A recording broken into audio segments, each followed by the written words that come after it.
Hey guys, welcome to toppers IQ. America ने फिर से क्यूबा को रीडेजिग्नेट किया है as a state of sponsor of terrorism.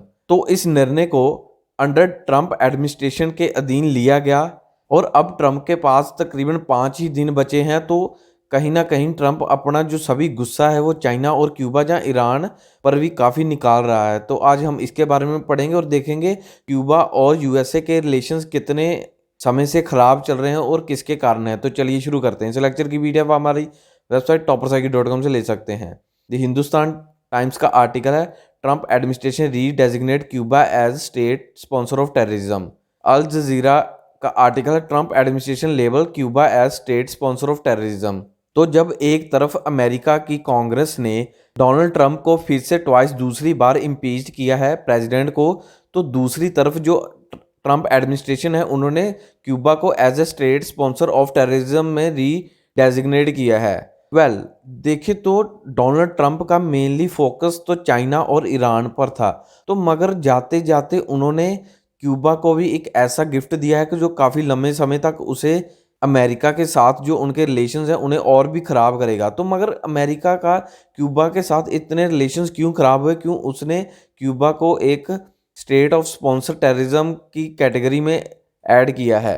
आज से अगर हम 60 साल पहले देखें तो अमेरिका और क्यूबा के रिलेशंस काफ़ी बढ़िया थे। तो मगर उस समय जब अमेरिका और यूएसएसआर सोवियत यूनियन जब कोल्ड वॉर में था, तो क्यूबा ने अपनी जो रिलेशंस थे यूएसएस के साथ काफ़ी इम्प्रूव किए थे।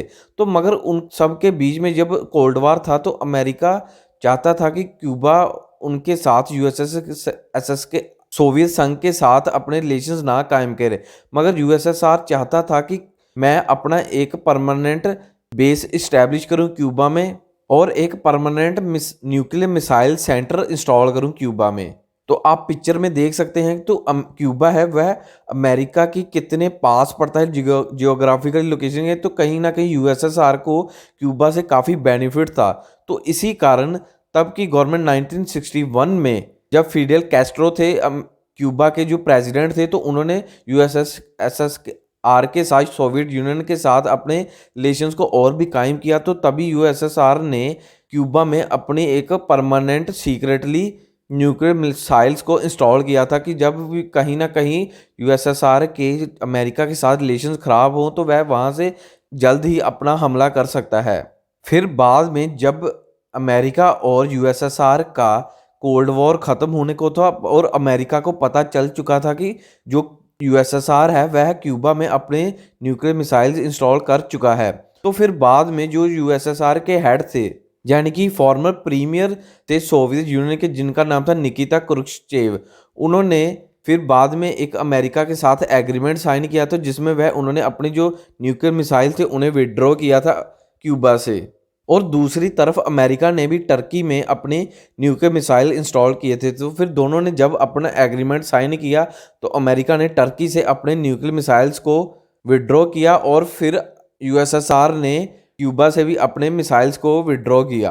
तो तभी से यानी कि 6 दशक हो चुके हैं, 60 साल हो चुके हैं, अमेरिका और क्यूबा के रिलेशंस अभी तक इम्प्रूव नहीं हुए।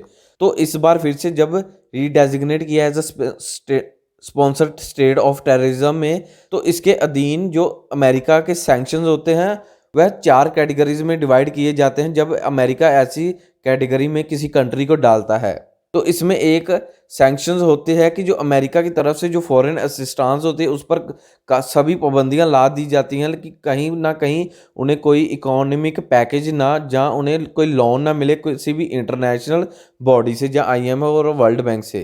तो उसके बाद जो सेकंड है, जितने भी डिफेंस एक्सपोर्ट या इंपोर्ट हैं, यानी कि जो कंट्री जैसे क्यूबा है अब इन सैंक्शंस के अकॉर्डिंग किसी भी कंट्री को अपने डिफेंस एक्सपोर्ट नहीं कर सकता और ना ही इंपोर्ट कर सकता है।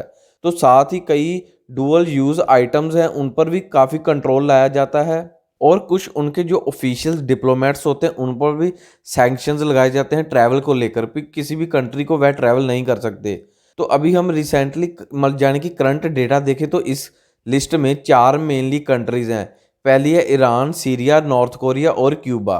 तो क्यूबा को 2015 में डी लिस्ट किया गया था और ब्लैक लिस्ट किया गया था फिर से। मगर अब क्यूबा के यानी कि यूएसएसआर भी टूट चुका है, तो क्यूबा के यूएसएसआर के साथ अब कोई भी रिलेशंस नहीं है और ना ही कोई रशिया के साथ उनके इतने प्रॉपर टाइज हैं। तो ना ही रशिया की कुछ न्यूक्लियर साइट्स क्यूबा में कोई भी लोकेटेड नहीं है। तो मगर इतने साल हो चुके पर फिर भी अमेरिका और क्यूबा के रिलेशंस कायम क्यों नहीं हुए? तो अगर देखें तो क्यूबा को जो स्टेट स्पॉन्सर ऑफ टेररिज्म इसलिए डेजिग्नेट किया गया कि जो क्यूबा का जो रिलेशन है, जैसे वो वेनेजुएला की इंटरनल पॉलिटिक्स है उसमें काफ़ी इंटरफेयर करता है। तो जो क्यूबा के सिटीजन्स होते हैं, लोग नागरिक होते हैं, उनको भी अमेरिका के खिलाफ काफ़ी भड़काता है कि यानी कि उनके अगेंस्ट हमेशा स्टेटमेंट देता है।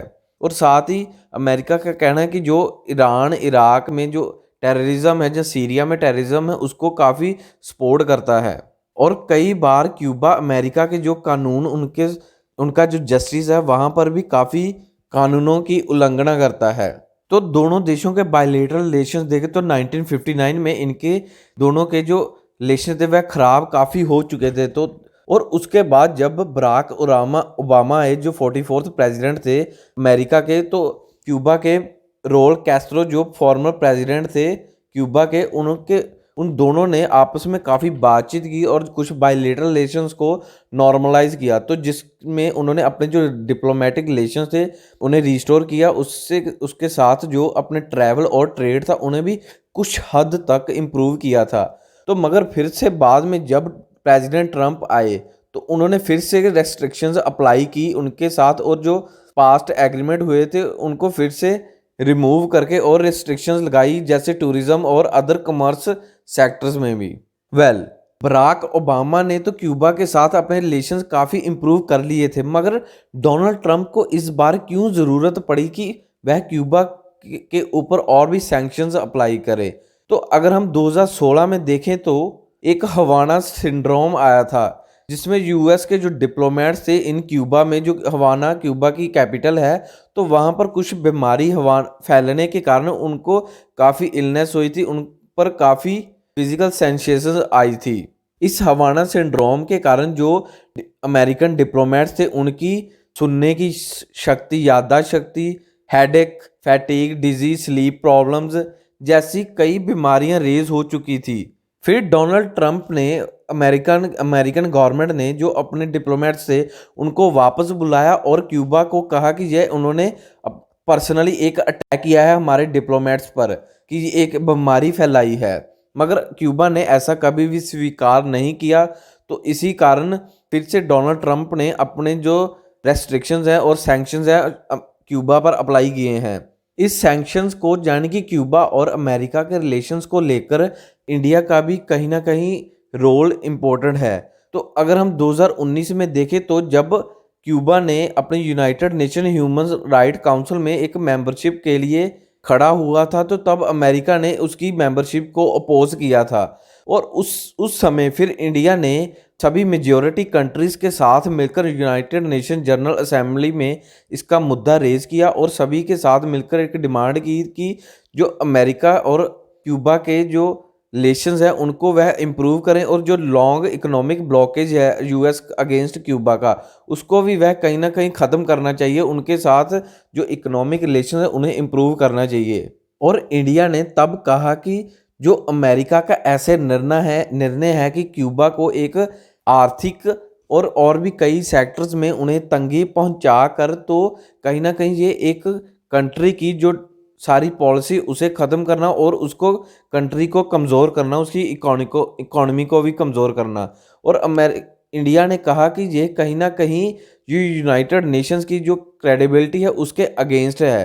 तो जो यूनाइटेड नेशंस कहता है कि सभी कंट्रीज़ को मिलकर और सभी कंट्रीज़ को मौका मिलना चाहिए कि वह यूनाइटेड नेशन जनरल असेंबली में अपनी बात रख चुके और सभी कंट्रीज़ मिलकर अपना सहयोग दे सकें। 1992 से लेकर अब तक यूनाइटेड नेशन जनरल असेंबली की जो सभी मेंबर मेजॉरिटी कंट्रीज़ हैं उन्होंने हमेशा क्यूबा का साथ दिया है।